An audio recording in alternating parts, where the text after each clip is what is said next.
Hi everybody, I'm Lauren Lloyd and I want to welcome you to the 6th annual Los Angeles V-Day Soiree. Now if you remember last year at our last soiree, we were talking about the women of Congo building the City of Joy, and now we're here to celebrate 41 graduates. So they've come to the City of Joy, they've learned different skills, and they're taking it back out into their community. So I'm very excited about that, and there's also an announcement that Eve is going to make called 1 Billion Rising, and we're going to learn about that tonight. So I'm glad you're here. Let's go.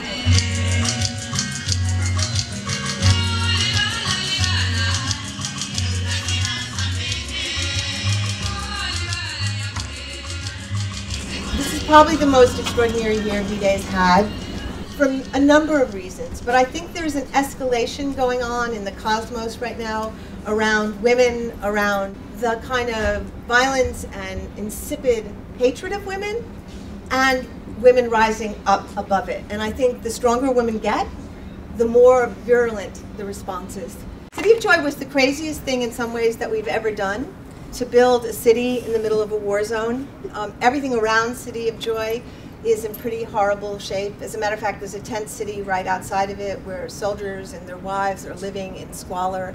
There's enormous poverty right now in Congo. There's no there's no government in the east. And we know the situation of violence towards women is the worst situation in the world. Hundreds and hundreds of thousands of women have been raped and destroyed in the Congo.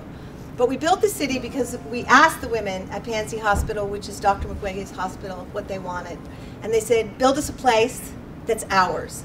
Build us a place where we can heal, where we're safe, where we can grow, where we can become leaders. That's what they wanted. It's run by them, it's owned by them, it's directed by them, and every woman there has been through serious atrocities. And one of the amazing things that happened at graduation is that we had a graduating class of 41 women, and these women, when they arrived, were just absolutely traumatized. They had suffered gang rapes, some were missing reproductive organs, some had bullet wounds in their head. All of them had come from enormous poverty. And over 6 months at City of Joy, under the tutelage of Mama Bachu and Christine Chula Describer, who were these fierce, brilliant, visionary Congolese women, women were healed through therapy, through dance, through song. They were educated, they learned literacy, they learned how to speak English, they learned self-defense. And it was so powerful that for those of us in the audience, people were just weeping because no one had just even believed women could walk again after what they'd been through.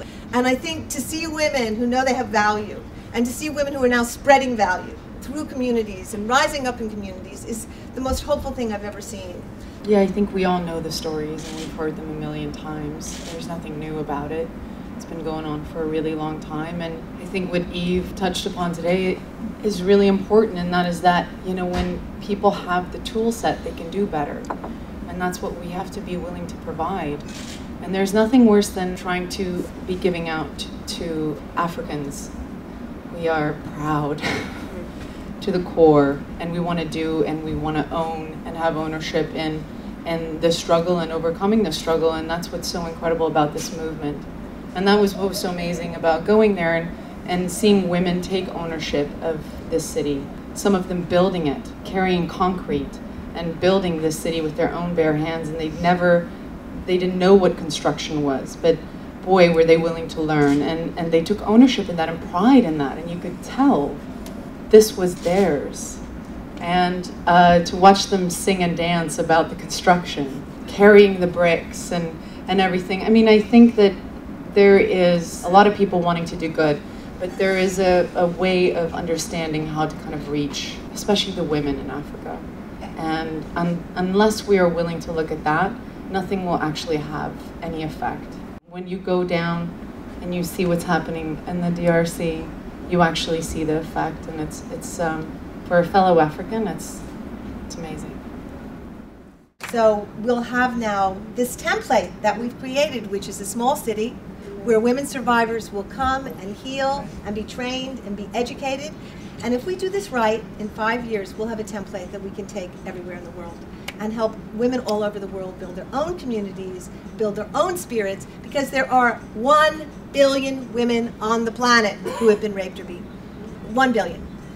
And I'm sick of it. I'm sick of it. And I think all of us have to be done. We have to stop tolerating it and stop giving license to it and stop thinking it's ordinary and normal and okay. We're destroying women. And when we destroy women, we destroy life and the potential for life. It's as big as poverty, it's as big as global warming. What bigger resource do we have on this planet than women? We have to be braver, we have to be more disruptive, we have to be more revolutionary, we have to stop being so behaved and polite. And so, we are now doing our biggest event ever. It's called 1 Billion Rising. And what it is that we're calling for the 1 billion women on the planet who have been raped and beaten to walk out of their jobs, to walk out of their schools, to walk out of their families on February 14th, 2013, and for all the people, particularly the men who love them, to walk with them, to walk out, put tools down, refuse to work until the violence stops, and to dance, and to dance, and to dance until we stop.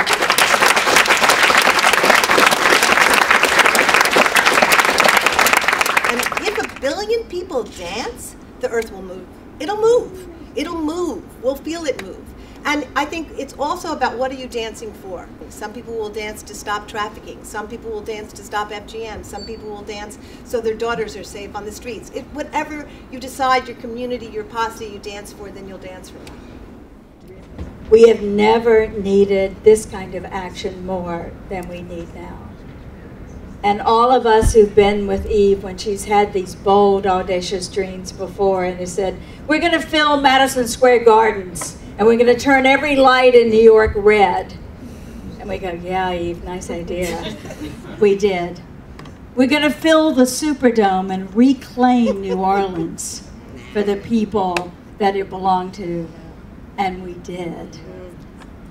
We're going to build a community that turns Congolese rape survivors into leaders in the middle of a war zone. And we did.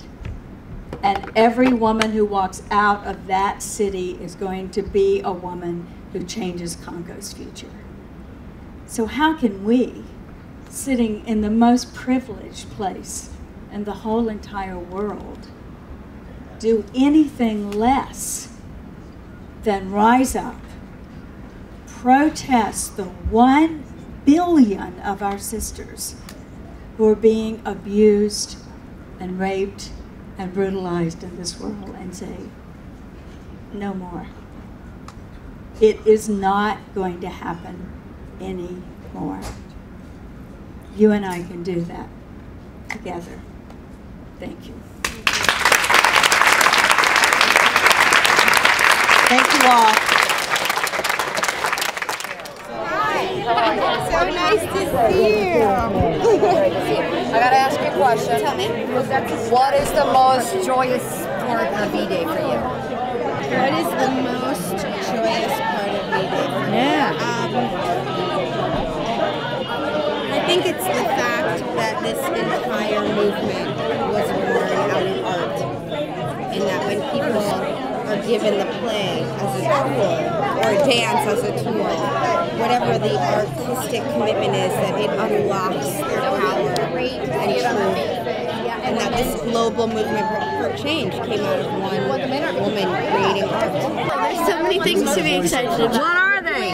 Just helping everyone and knowing that there's like an impact and that there's actually someone doing something. Right. What is the most exciting aspect of V-Day for you today? The fact that women who would not usually or ever have a voice have a voice, and that's what Eve does. She gives every woman a voice, especially a woman that needs it the most. The most joyous and important part of V-Day is passion. I'm super thrilled about what they've done in the Congo and building the safe house. I'm so impressed with how far they've come in such a short amount of time. We were City of Joy, and it's amazing.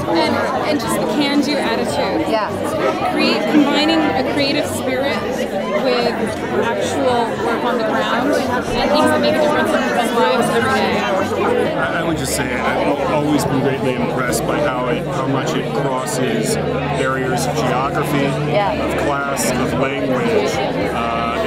in a very proactive way of uniting people and finding common ground rather than finding reasons to separate us. I just think V-Day is so awesome because it allows women to speak up and say, look, I too have been abused and it's okay and we can join together. Yeah. It's just awareness.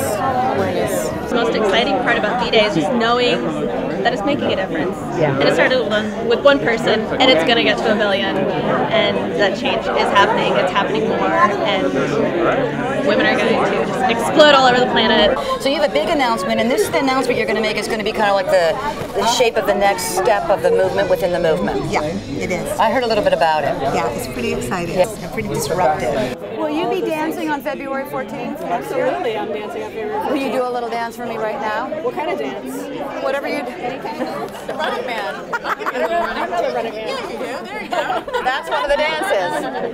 That's another one of the dances. Will you be dancing on the 14th? I will be dancing. I'm going to dance. Beep, beep, beep, beep, beep, beep, beep, beep. That's a dance I'm going to do on the 14th. 1 billion rising. That's the next movement within the V-Day movement, and I think you're going to be really excited to learn what this is about. So we're just here still changing the world.